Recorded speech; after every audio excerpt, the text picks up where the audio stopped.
vamos a finalizar el congreso con mi presentación. Bueno, como ya dijeron, las plagas que afectan el cultivo de la soya, la productividad, son varias. Primero, es importante entender qué es una plaga agrícola, ¿no? Es aquella que puede disminuir la producción de un cultivo e incrementar los costos de producción. La verdad es que el término plaga no existe dentro de la naturaleza. Es un tema esencialmente económico, un criterio esencialmente económico.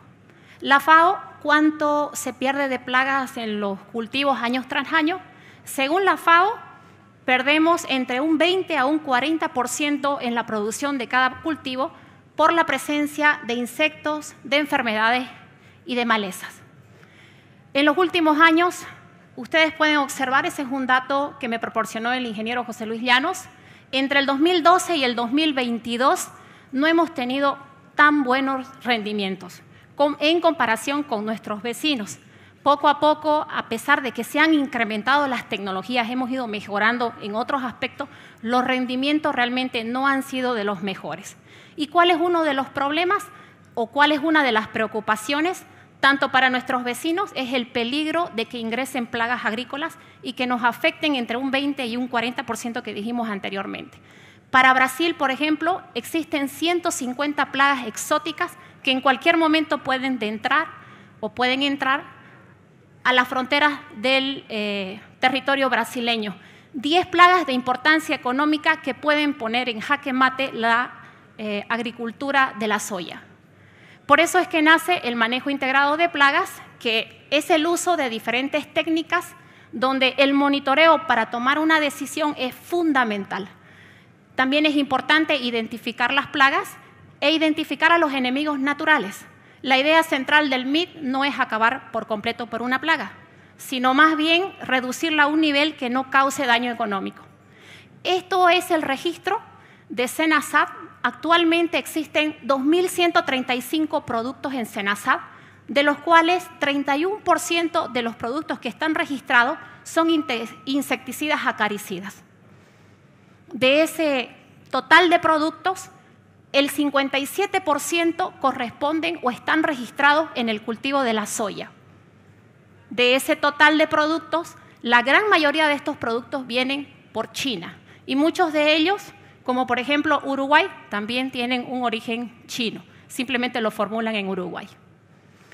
La clasificación de los modos de acción es algo que le compete a la IRAC, que es el Comité de Acción de Insecticidas para la legislación de los insecticidas.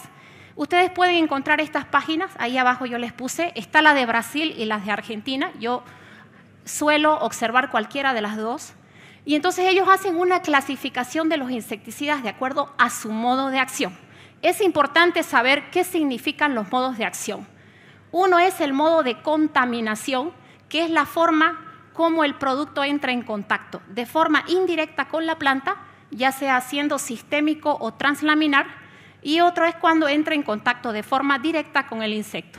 Puede ser por ingestión o en contacto con el cuerpo. A eso nos referimos con modos de contaminación. Pero cuando hablamos de modos de acción, según la IRAC, existen 5 grupos de modos de acción.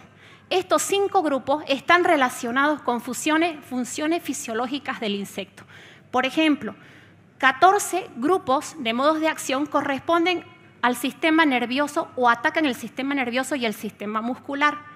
7 grupos al crecimiento y el desarrollo de los insectos, 6 a la respiración celular, 2 el intestino medio y 2 que son modos de acción que aún no se han descubierto.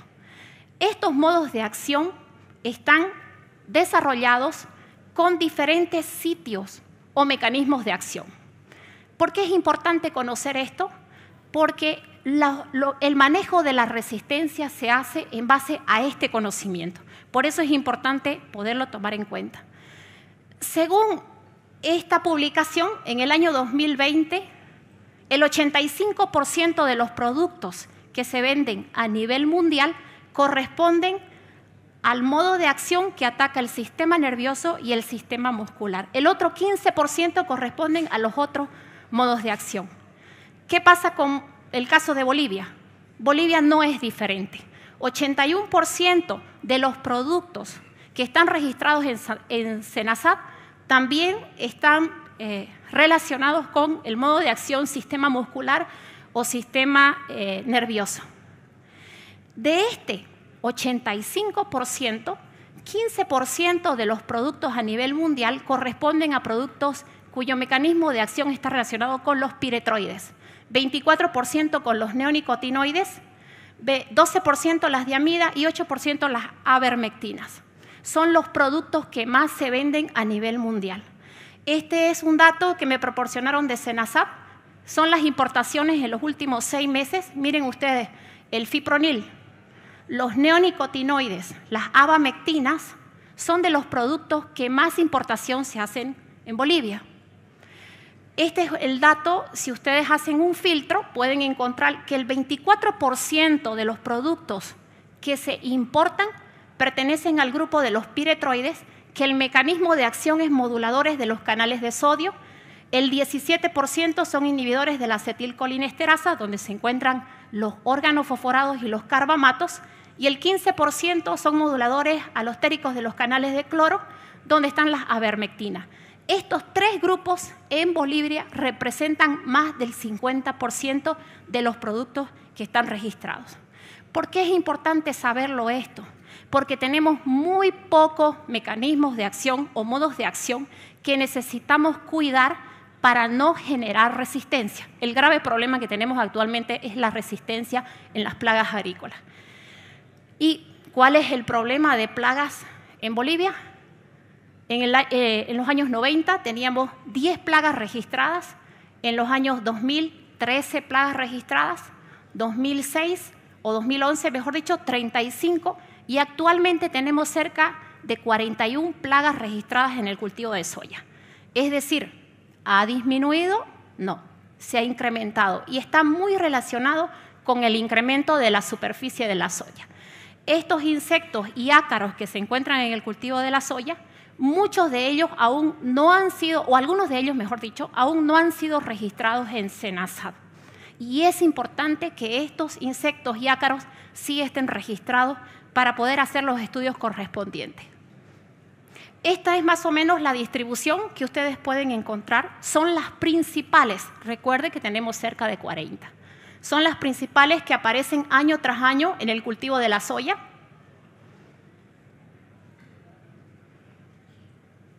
¿Cuáles son los problemas que tenemos entonces en Bolivia? Uno, que hay poca investigación. Lamentablemente los centros de investigación hacen muy poca investigación.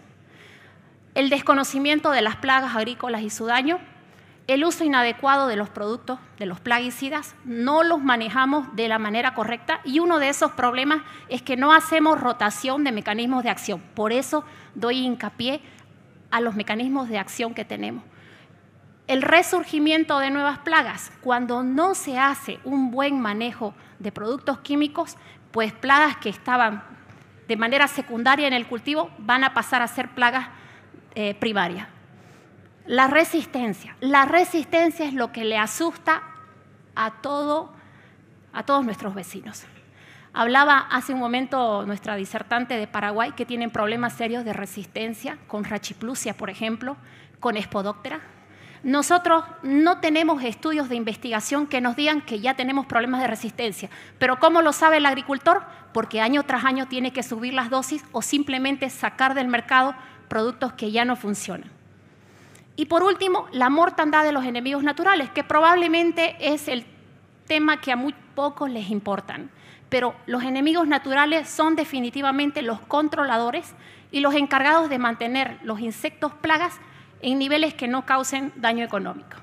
¿Por qué aparecen las plagas agrícolas? Las condiciones definitivamente ambientales son importantes y son predisponentes. Por ejemplo, el trix. El trix aparece en la época de invierno cuando las condiciones son más secas. Hay prácticas agrícolas inadecuadas, un mal manejo de malezas. ¿Qué lleva a un mal manejo de malezas? Que insectos como Dikelox año tras año estén en el cultivo y otras plagas que también vamos a ir hablando poco a poco. Y el uso indiscriminado de plaguicidas. Utilizar el mismo mecanismo de acción hace que plagas como Espodóptera frugiperda actualmente ya no puedan ser controladas. ¿Qué pasa con insectos como Caliotrix y Bemisia tabaci, que son uno de los principales insectos que nos atacan. Los insectos en general son poiquilotérmicos. ¿Qué quiere decir esto? Que ellos dependen de la temperatura exterior. Entonces, ¿qué sucede cuando la temperatura es como la que tiene Santa Cruz? Temperaturas de 30 grados centígrados, en el caso de mosca blanca, permiten 6 generaciones, mientras que 20 grados centígrados, solo 3 generaciones. Si hay más generaciones, la probabilidad de adquirir resistencia es mayor, porque en poco tiempo vamos a tener más generaciones, ¿no? Insectos, la probabilidad de aparecer resistencia va a ser mayor. Lo mismo sucede con los trix.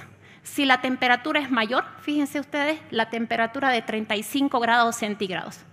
Ahí vemos que en 10 días el trix completa su ciclo de vida, mientras que con temperaturas de 15 grados lo completa en 40 días. Entonces, en otras palabras, Santa Cruz tiene el mejor clima para producir insectos, el mejor. Las malezas. Este es un problema serio. Los agricultores solamente ven las malezas y el control de las malezas porque significan disminuir el rendimiento, competir con el cultivo, quitarle la humedad que necesita. Pero la verdad es que las malezas también son reservorios de insectos. Tienen muchas flores, tienen demasiados frutos, por ejemplo el chori, que es el que ustedes están viendo. Son lugares ideales para refugio y para alimentación de algunas plagas que son potencialmente importantes en el cultivo de la soya. Este es un trabajo o un dato, de Barbosa 2022, donde nos muestra que coniza, que es una de las principales malezas que tenemos actualmente, tienen 6 insectos que les encanta sobrevivir en Coniza bonariense. Para que vean ustedes, ¿las conocen? Claro que sí, todos esos insectos aparecen en el cultivo de la soya. Amaranthus, en el caso de Amaranthus, este insecto en los últimos años es Astilus, ha ido incrementándose poco a poco y ustedes lo van a observar. Cuando el agricultor no hace un buen manejo de Amaranthus, pueden observar ese insecto presente. ¿Qué va a suceder? Que el cultivo siguiente, como girasol o como sorgo, se vean seriamente afectados con Astilus o el 7 de oro que le llaman los argentinos. Entonces, cultivos como el chori también pueden ser hospederos de Spodoptera. Es el mejor lugar para ovipositar de Spodoptera. ¿Qué es lo que hace Spodoptera cuando encuentra chori? Lo prefiere para ovipositar, pero luego se pasa al cultivo y es ahí donde vemos el daño realmente económico que le puede hacer. Este es un recuento que hicimos ahora en la zona este, donde actualmente los chacos están en barbecho. Miren ustedes, ahí les muestro golondrina. Ustedes pueden observar con ninfas de mosca blanca. En el lado de allá ustedes van a observar maicillo también con pulgón amarillo. Y acá en la coniza podemos observar un chinche, allá con la flecha roja, un chinche Dichelox. Las malezas son los mejores lugares para reservar insectos. Este es un dato que está en la revista Cultivar y es muy interesante tomarlo en cuenta, porque Dichelox, que es uno de los chinches más frecuentes en el cultivo de soya, es más, es el cultivo que empieza desde el inicio y sigue simplemente aumentando o incrementando su población. El chinche panza verde, como nosotros lo conocemos, necesita alimentarse de otras especies vegetales. Mucho tiempo se pensó que este chinche completaba su ciclo en maíz, pero no es así. Completa su ciclo en malezas, como por ejemplo el sorghum alepense, que es el sorgo de Alepo, pata de gallina, que es el Leucinia indica, y también de Santa Lucía, que es la foto que ustedes pueden observar ahí. Es decir, que aquí es donde completa su ciclo, y también en algunas semillas de soya o vainas que quedan después de la cosecha. Entonces vean ustedes cuán importante es que hagamos un buen manejo de maleza. El tema de la resistencia es cada vez más preocupante. La resistencia es hereditaria, se hereda. Los insectos progenitores se lo dan a sus descendientes. Pero la resistencia se obtiene porque existe presión de selección. Nosotros tenemos actualmente problemas con Heliotis. Cada año está incrementándose las poblaciones de Heliotis. Tenemos problemas actualmente con pegador de hoja, con mosca blanca en algunas campañas donde no logramos controlar con algunos neonicotinoides y con algunos chinches que cada vez se hace más difícil controlarlo. Entonces, la resistencia es algo, como dice ahí, que se adquiere genéticamente. Un producto sale al mercado y ya la población de insectos tiene sus genes de resistencia. Simplemente con aplicaciones sucesivas del mismo mecanismo de acción, lo único que estamos haciendo es hacer presión de selección.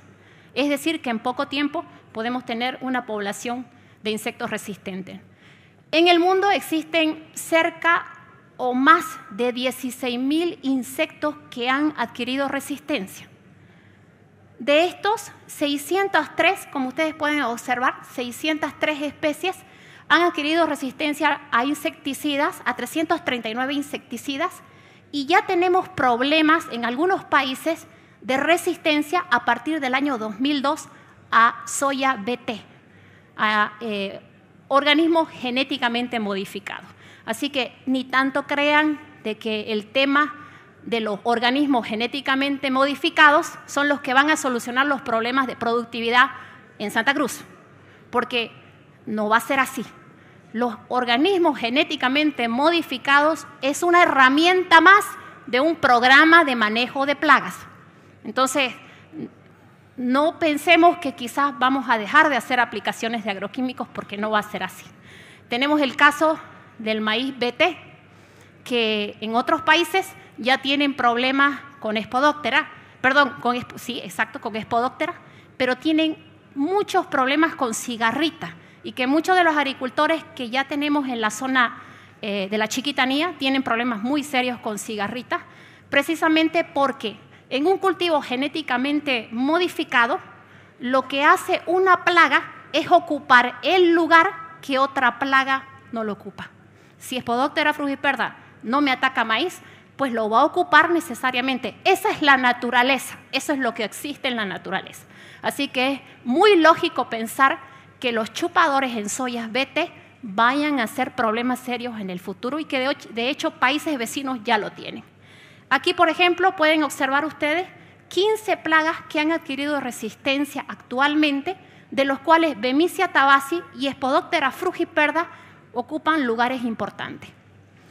En Brasil, son datos de la IRAC Brasil, ustedes pueden observar problemas con Helicover parmígera para carbamatos, para piretroides, para espinocinas, avermectinas, que quizás en el año 2013, cuando se detectan los primeros brotes de esta plaga, tenían más o menos del 10%. Actualmente tienen más del 10%, del 50%.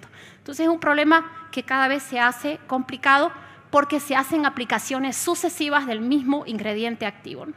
La resistencia a insecticidas es un tema que se está manejando con mucha preocupación en los países vecinos. Argentina y Brasil están trabajando con estas llanelas que le llaman ellos o ventanas de aplicación, donde se maneja la aplicación de productos en estas ventanas que, si ustedes pueden ver, la ventana 1 más o menos abarca 30 días, la ventana 2 otros 30 días y así sucesivamente.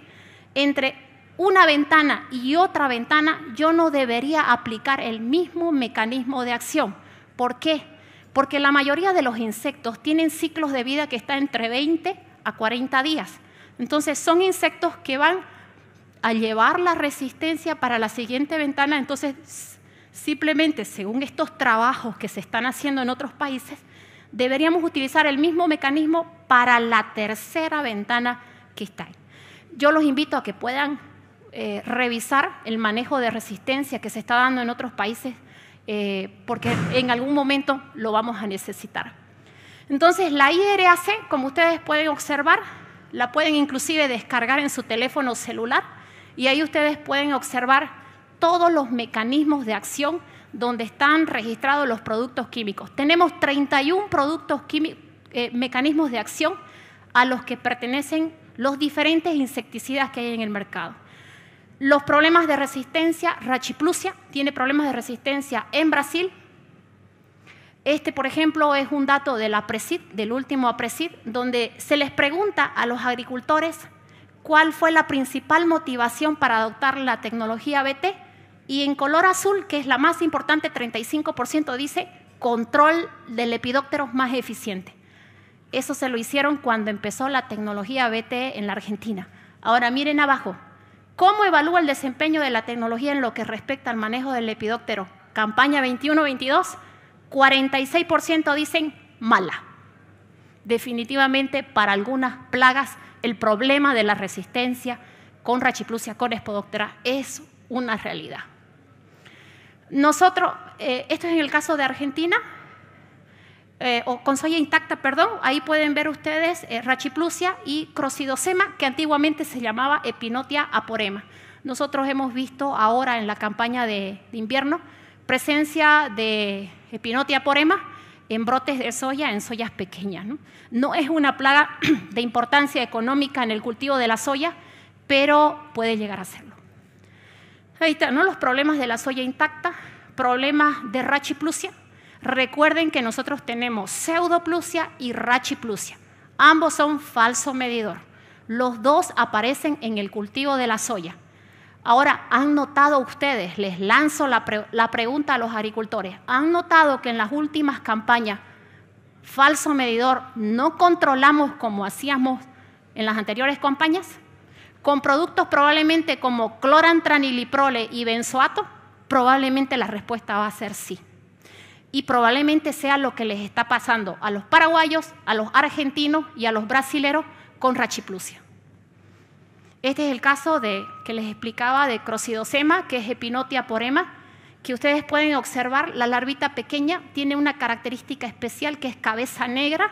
Se puede ver que forma, normalmente en las terminaciones, en los brotes, forma una especie de lanita o de telaraña, que es donde se protege. Estos son datos que fueron dados por el ingeniero Juan Pablo Rodríguez, son datos muy nuevos, donde se ve la evolución en la pérdida de sensibilidad que tiene Spodoptera a benzoato de mamectina, ¿no? Cómo ha caído en las últimas campañas. Lo mismo sucede en el caso del clorantraniliprole, ¿no? Entonces, es muy probable, aunque no es del todo cierto, a no ser que se haga una investigación exhaustiva, como estaba diciendo la ingeniera Estela, que la hacen en otros países, para determinar si realmente tenemos problemas de resistencia, porque también pueden darse otro tipo de situaciones. ¿Cuál es la distribución de lepidópteros?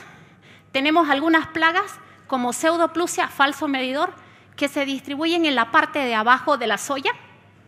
Por eso son fundamentales los muestreos. Los muestreos son parte fundamental de manejo integrado de plagas. Si queremos tener éxito en los manejos, tenemos que hacer monitoreo. Brasil tuvo un problema muy serio hace unos años cuando ingresa Helicobacter parmígera y siempre la pregunta fue ¿cómo se nos escapó? ¿Por qué? Hoy día la Embrapa sabe que fue porque los agricultores dejaron de hacer monitoreos. Es importante hacer monitoreos para saber qué tenemos, qué tipo de plagas nos estamos enfrentando en el campo, ¿no? Ahí me puse muestreando para mostrarles que yo también hago ese muestreo. Así que no es difícil. Si las mujeres podemos, ¿por qué no pueden los hombres, no? Entonces hay que muestrear el chaco, ¿no? Es la única forma de poder saber lo que realmente tienen ustedes en el campo. Y esto es lo que ha sucedido en la campaña anterior. Miren ustedes, ¿no? Larvas, presión de gusanos impresionantemente alta. Empezamos con Heliotis, probablemente Helicoverpa, causando problemas en los brotes tiernos, y luego empezó a subir las poblaciones de Pseudoplusia, de Rachiplusia y también de Spodoptera frugiperda. Algo importante que dijo la ingeniera, el problema más serio es Spodoptera frugiperda, porque frugiperda nos está atacando vainas, y ahora les voy a mostrar fotos, ¿no? Ahí está el caso de Anticarcia, Pseudoplusia, que todos ustedes, Chrysodaisy, le cambiaron el nombre. A ver si no le vuelven a cambiar el nombre. Y ahí tenemos, ¿no? Es importante inclusive reconocer las posturas de huevo. ¿Por qué? Porque las posturas de huevo probablemente sean parasitadas por algún organismo benéfico, o tal vez se puede ingresar más preventivamente. Si ustedes logran detectar las primeras mariposas o logran detectar las primeras posturas, como ustedes las están observando ahí, pues ustedes quizás van a tener una ventana mucho más amplia para hacer la aplicación y tomar una decisión inteligente en el control de las plagas, ¿no?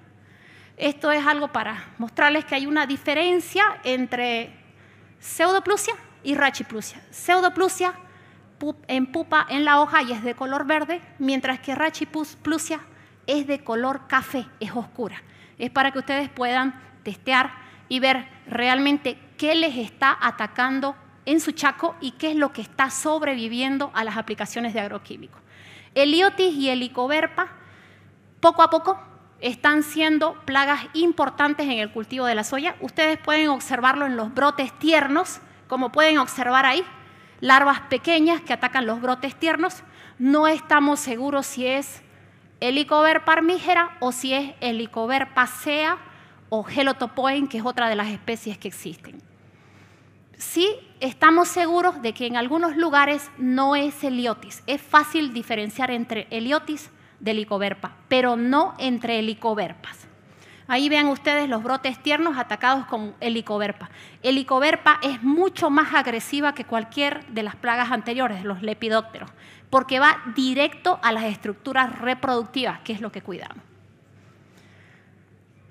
Miren, por ejemplo, Helicoverpa o Heliotis. Eso es lo que ustedes observan en el campo atacando los brotes tiernos de la soya. Helicoverpa más grande, muy probablemente Helicoverpa. Hay formas de identificar entre Helicoverpa y Heliotis. Heliotis, que es la parte de arriba, tiene esas pequeñas puntuaciones de color oscura con varias espínulas, con varios pelitos. ¿Los pueden observar? En cambio, Helicoverpa solo tiene un solo pelo. Es la forma de identificarlo en campo con una lupa casera. Pero entre Helicoverpas es difícil poder identificarla. Un problema que probablemente se está por certificar en Brasil, que es la hibridación entre Helicoverpa armígera y Helicoverpa sea. Un Nephilim, imagínense ustedes. Si sale un híbrido entre estas dos, va a ser mucho más difícil controlarlo porque su capacidad de adaptación es mucho más alta que la de sus padres. Pegador de hoja. Pegador de hojas es el problema serio que tenemos, sobre todo cuando ya vemos hojas pegadas. Lamentablemente el agricultor lo que ve son hojas pegadas. Y les voy a mostrar ahora por qué. Este es un trabajo que también hizo el ingeniero Juan Pablo Rodríguez recientemente. Él aquí mostraba cuáles son los puntos o las zonas donde hay presencia del pegador de hoja en el verano 2022-2023 en las zonas de producción de Santa Cruz. Imagínense la cantidad de lugares, más de 200 reportes con problemas de pegador de hoja. Y esto es algo importante, ¿no? Nosotros haciendo estudios, trabajos sobre enemigos naturales, logramos detectar el huevo. Ese es el huevo de pegador de hoja. Eso es muy difícil que el agricultor pueda verlo. La mariposita la reconocemos de lejos. De noche vamos en el vehículo y vemos cientos de maripositas. Esas maripositas no están paseando, están poniendo huevo. Entonces, ¿qué es? Una alerta para saber que estamos iniciando la oviposición de este insecto. Allá ustedes en la esquina van a ver larvas muy pequeñas. Cuando la larva de pegador de hoja es pequeña, no pega la hoja. Cuando ustedes ven la hoja pegada, ya es tarde. Ese es el momento para hacer la aplicación de cualquier producto, para que ustedes tengan eficacia en el control. Muchas veces, cuando no tenemos eficacia en el control, el más fácil o el eslabón más débil es el producto. No funcionó. Pero la verdad es que a veces es el momento de aplicación. No lo aplicamos en el momento correcto. Y es lo que nos sucede en el caso de pegador de hoja. Entonces, ¿qué es lo que observamos? Ese panorama. Problemas muy serios. Tenemos que aplicar realmente productos que funcionen. En la campaña anterior hemos tenido un producto que nos ha salvado en muchas ocasiones, que es el clorfenapir. Todos ustedes lo saben, el producto tiene función o acción translaminar y entonces ha funcionado muy bien, pero con dosis arriba de 0,7. Entonces hemos tenido muy buenos controles, pero prácticamente ya es tarde, ¿no? Cuando hemos ingresado. Espodóptera, el complejo de Espodóptera, al igual que Paraguay, tenemos 3 espodópteras importantes: Frugiperda, Eridania y Cosmioide. tienen el mismo daño, tienen la misma forma de daño. Spodoptera normalmente ataca en la parte de arriba, del tercio medio para arriba, y vemos las hojas así, como pueden observar, ¿no? El problema es Frugiperda. Frugiperda está atacando brotes tiernos de soya, inclusive está causando problemas serios en vainas. En este momento, aquellos agricultores que ya están entrando a la formación de vainas pueden observar eso, Spodoptera comiendo vainas. Y en algunos casos, Helicoverpa o Heliotis. Este es el caso de Cosmioides. Cosmioides también ataca vainas. Y hay algunas claves para poder identificar Cosmioides de Eridania. Eridania tiene esa marca, ¿la ven? Se está cortando la línea blanca. Esa es la forma de poder identificar Eridania, ¿no? Ese es Cosmioides. Albula, que en algunos lugares aparece. Y estos son algunos trabajos que hicimos en esta campaña de verano con la presión de plagas que tuvimos. El Indoxacar. El Indoxacar es un producto que controla muy bien Spodoptera. Le hemos hecho seguimiento en esta campaña y hemos tenido excelentes controles. El producto ya está registrado en el país, se está vendiendo. Y también en el caso de mezclas con clorfenapir, metoxifenoxide, nos ha dado muy buenos controles en el control de pegador de hoja y también de Spodoptera, ¿no? Estos son trabajos que se hicieron también en esta campaña de verano. Ustedes pueden observar en el caso de Spodoptera frugiperda, los 4 tratamientos que observan son Indoxacar, con diferentes dosis. Lo mismo con pegador de hoja, ¿no? Y aún hay flubendiamide, que es uno de los productos que utilizamos acá para hacer estas evaluaciones. También flubendiamide es otro de los productos que no funciona muy bien, al igual que metoxifenoxide en el caso de pegador de hoja. Ahora, con relación a la mosca blanca, aquí ustedes pueden observar, ustedes pueden ver las ninfas y pueden observar la pupa que hay en medio, la que tiene los 2 puntitos rojos en la cabeza. Ese es el estado que no se puede controlar, es un estado de quiescencia. Si ustedes aplican un producto, va a ser muy difícil que lo controle, porque la mosca blanca no se alimenta durante esa etapa. La mosca blanca únicamente se alimenta durante las otras etapas ninfales y adultos. Entonces, ahí va a ser difícil que la controlemos. Por eso es que debemos entrar más temprano a aplicar a controlar mosca blanca. ¿Qué se controla en campo? ¿O qué se evalúa cuando se hacen aplicaciones? Moscas blancas, ninfas, no adultos, porque los adultos son muy difíciles, son muy migratorios, van y vienen y muy difíciles de evaluar. Este es un trabajo que hicimos con espirotetramat, que es otra de las alternativas que tenemos para controlar mosca blanca, y ustedes observen, entre 0,35 y 0,40 nos ha dado excelentes resultados. Lo mismo en el caso de clotianidin, que también hemos tenido muy buenos resultados con 0,25 y 0,30 en el caso de mosca blanca, ¿no? Con residualidades de 15 días. En el caso de Trix, los Trix tenemos prácticamente 2 Trix en la soya, uno que es el Caliotrix, que lleva más tiempo en el cultivo, acá en Bolivia, pero en las últimas campañas hemos empezado a detectar la presencia de un Trix que ustedes lo van a observar en estado. Ese es el caso de las ninfas. Ahí pueden observar ustedes las ninfas. Eso es lo que realmente nos causa llegar y controlar. Los Trix adultos son muy migratorios, entonces no es la mejor forma de identificar si la evaluación o la aplicación de un producto funciona o no funciona. Son las ninfas. Y este es el Trix que les digo. Probablemente Frankiniella. Probablemente. No estamos seguros. La verdad es que no soy taxónoma, pero sí necesitamos saber si es realmente Frankiniella, porque Frankiniella está atacando actualmente Brasil. Y muchas veces lo que sucede en Brasil sucede en nuestros campos.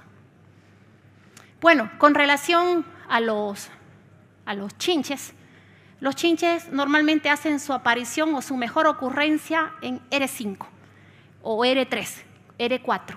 Ya empezamos a preocuparnos porque empezamos a ver la llegada de los chinches. Pero realmente en R1, que es cuando empieza la formación de flores, es cuando empezamos a ver problemas con Dickelox. Dickelox tiene problemas muy serios hemos hecho un seguimiento a Dichelot para ver qué es lo que hace en la soya. Y Dichelot hace esto, está alimentándose de los puntos de crecimiento de la soya. Esos puntos de crecimiento, miren, eso yo lo encontré en la Embrapa 2020, dicen que el 50% de las hojas se perdieron en el estadio B6.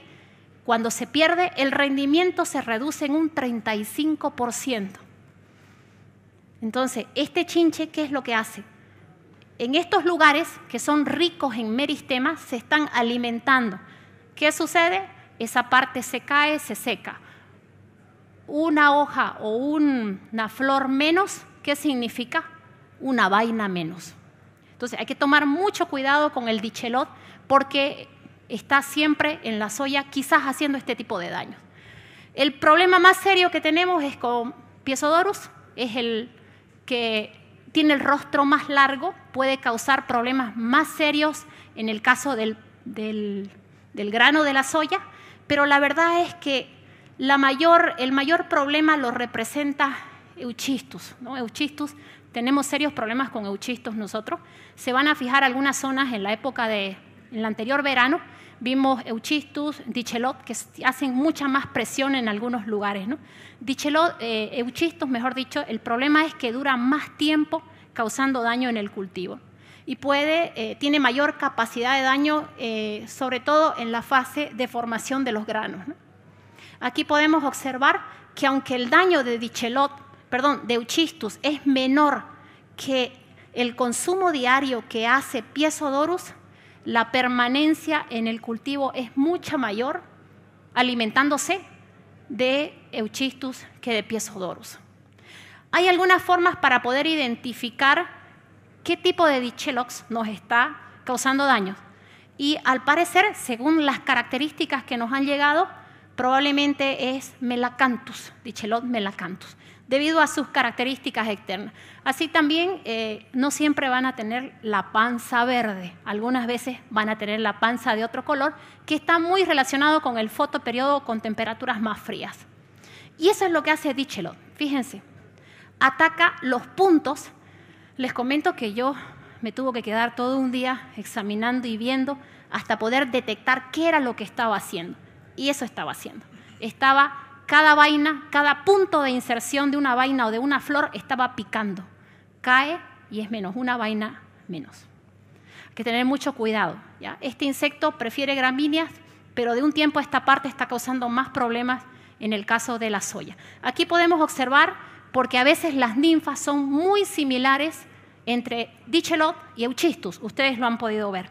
La panza verde, acuérdense, no siempre, a veces se los ve de color verde, sobre todo en las ninfas. Pero sí en la parte de la trompa o de la parte de la cabeza, mejor dicho, ahí ustedes pueden observar unas pequeñas aristas o setas que tiene Dichelot y que no tiene Euchystus. Estos son datos del doctor Dirceu Gassen, donde ahí mostraba que el horario de aplicación es fundamental para poder manejar los chinches, ¿no? Por ejemplo, entre las 9 y las 10, fíjense ustedes, en los métodos de muestreo. Fíjense ustedes, a las 9 y a las 10 de la mañana. ¿Qué pasa? 1 hora de diferencia, la cantidad de chinches que se encuentran menos. Si nos acercamos más a las horas picos del día, que son horas más calientes, ese número va a ir disminuyendo y ustedes no van a tener el dato correcto. Lo mismo sucede 7 de la noche, miren ustedes, a las 7 de la noche tenemos las mayores caídas de insecto por paño cuando se hacen los muestreos. Este es un dato que me gustaría compartir con ustedes y son las características físico-químicas de los productos. Creo que como agrónomos deberíamos saber las características físicas de los productos, porque eso nos dice para qué sirve cada producto. Y aquí hay una pequeña descripción de algunas características físico-químicas, por ejemplo, de piretroides. Miren ustedes, los piretroides tienen una baja solubilidad en agua. ¿Qué quiere decir eso? ¿Lo ven allá? Solubilidad en agua. ¿Ven? 0,0, esa es baja. ¿Qué quiere decir? Que son productos que no se traslocan dentro de la planta. ¿Cuál es el problema entonces? Estos productos son de contacto, duran menos tiempo, a no ser que la formulación pueda cambiarse con el tiempo, ¿no? Se pueda mejorar la formulación. Por eso es que algunas empresas los han lanzado como microencapsulados para poder hacerlos de liberación lenta, ¿no? El bifenthrin es un producto que tiene una presión de vapor mucho más alta que la andacialotrina, y la beta-ciflutrina también tiene una presión de vapor bastante alta. ¿Eso qué nos da? Hay una mejor redistribución del producto, y además algunos pueden matar a algunos insectos, como por ejemplo los chinches, por inhalación. Son algunas de las características que tienen estos, ¿no? Igual en el caso de los neonicotinoides, que por tiempo se los voy a dejar por si acaso está en la presentación, pero también tienen características físico-químicas que es importante tomarlas en cuenta, ¿no? Estos son algunos trabajos que hemos hecho. ¿Qué se viene? Imidacloprid más etiprole son productos que los estamos desarrollando para control de chinches. La ingeniera hablaba que en Paraguay ya lanzaron la tecnología Plinazolin. Hemos estado haciendo algunas evaluaciones y ustedes pueden observar los controles o las eficacias que vienen con estos productos, ¿no? Ahí pueden ver diferentes tratamientos para chinches, como por ejemplo Euchistus, o para el caso de Piezodorus, donde los controles están arriba del 80%, ¿no? O sea que tenemos productos que se vienen, que seguro a su debido tiempo las empresas los van a lanzar en el mercado y que son opciones o van a ser opciones que tenemos para mejorar los controles de chinches.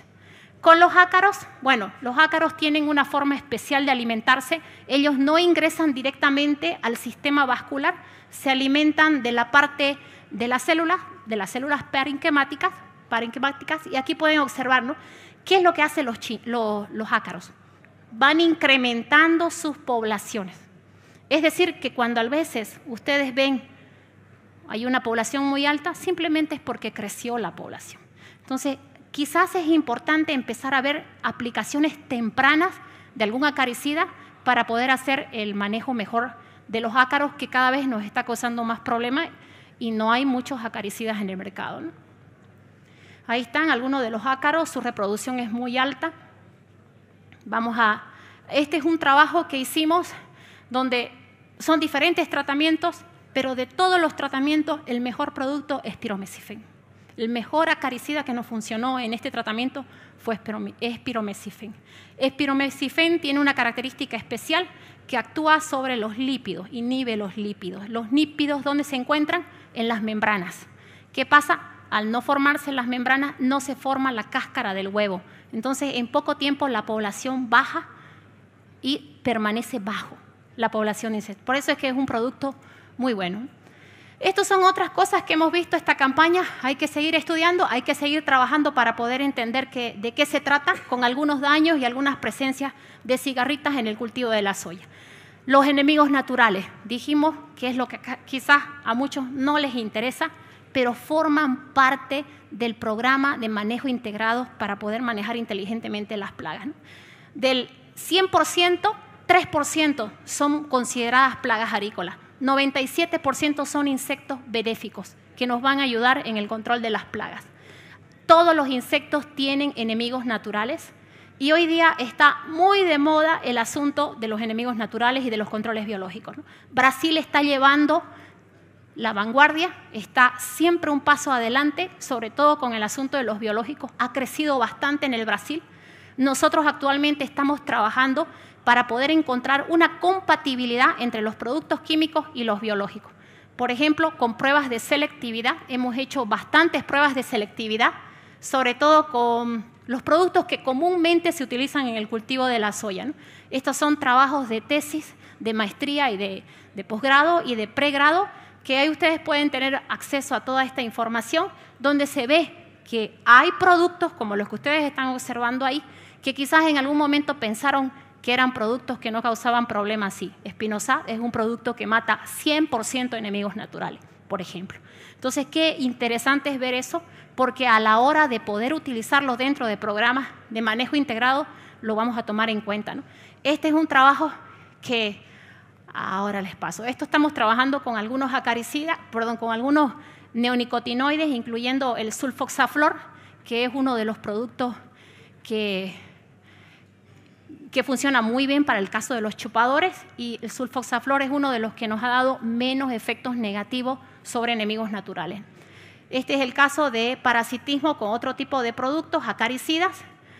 Este es el último trabajo que estoy haciendo actualmente, Indoxacar. Indoxacar, véanlo ustedes, es un producto que no mata enemigos naturales o que el porcentaje es muy bajo porque tiene un mecanismo de activación dentro del insecto que lo consume. Pero no pasa lo mismo con clorfenapir, lamentablemente. Clorfenapir tiene un efecto muy, muy negativo sobre enemigos naturales como parasitoides, ¿no? Son la clasificación de productos biológicos. Brasil está apuntalando el tema de los biológicos en el mundo. Nosotros, el 1% de los productos que actualmente están registrados en SENASAD, 1% son biológicos. ¿Y saben qué? Van a seguir creciendo, porque los biológicos es una tendencia mundial. La misma sociedad se lo está pidiendo y todas las transnacionales están incluyendo dentro de sus portafolios de productos este tipo de organismos benéficos o de productos biológicos, donde los microbiológicos están tomando cada vez más protagonismo.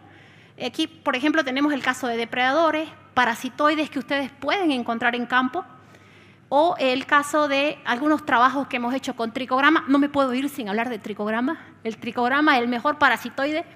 Bueno, el tricograma es un parasitoide que lo empezamos a utilizar en caña, pero con la gente de Curichi se han hecho algunos trabajos y están dando buenos resultados en el caso de plagas como Heliotis, por ejemplo. Hemos trabajado en la hacienda del Señor para pegador de hoja, arriba de 80% los parasitismos, huevo pegado con tricograma, y Brasil maneja más de 5 millones de hectáreas con tricograma. Con el caso de los drones se ha incrementado y cada vez vemos que es un futuro muy cercano para nosotros los bolivianos. Aquí, por ejemplo, el control microbiano. Estas son fotos que me dieron de la gente de Curichi, donde ellos ya están trabajando con productos biológicos que les están dando excelentes resultados. Estamos en lo último. Y bueno, aquí pueden observar ustedes otro tipo de controles. Los controladores biológicos microbianos necesitan calidad. Brasil, que empezó con los ONFAR, con las producciones ONFAR hace mucho tiempo, han hecho inspecciones en todo el Brasil, 94%, eso lo dijeron en el Congreso de Soya que recientemente pasó en Brasil, 94% de las producciones o 90% de las producciones estaban produciendo cualquier otra cosa menos lo que querían producir. Hay que tener mucho cuidado con ese tipo de producciones. Las producciones deben ser realizadas con equipos, con tecnología de punta, con fermentadores que sigan todas las líneas de producción. Y bueno, hemos hecho algunos trabajos con Bacillus thuringiensis. Ya veo que tenemos 2 registros actualmente de productos que son a base de Baculovirus Spodoptera y Baculovirus pseudoplusia. Es importante saber que los baculovirus son específicos. El Baculovirus Spodoptera no me sirve para Baculovirus pseudoplusia, es específico. Ya tenemos 2 registros que son de la empresa Cooperagro, por si acaso. Y bueno, la tendencia en el mundo, una agricultura libre, más natural, donde se puede utilizar el control biológico. Y bueno, estamos yendo hacia eso, y esos son algunos de los productos que se están ya registrando en el país.